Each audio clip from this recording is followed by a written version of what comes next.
Hey YouTube, what is going on? The printer guy here, and in this video I'm going to be showing you how to install the print heads on the Canon G3270. Now, if you're setting this printer up for the first time, this is one of the things that you need to do in order to set up the printer. But if you're coming back later and maybe trying to replace the print heads, well, there's going to be a little bit of a different process because you have to go into the settings and make sure you select that you want to replace the print heads. Now, you should have your print heads ready to install, have them on the side. What you're going to do here is open the top of the printer, and the print head carriage should actually move to the middle.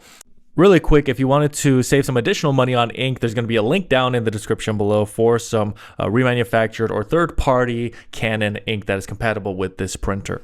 All right, so once the print head carriage is in the middle, you can now install the print heads. Now, the way you're going to open up the print head carriage is by pressing on that blue tab.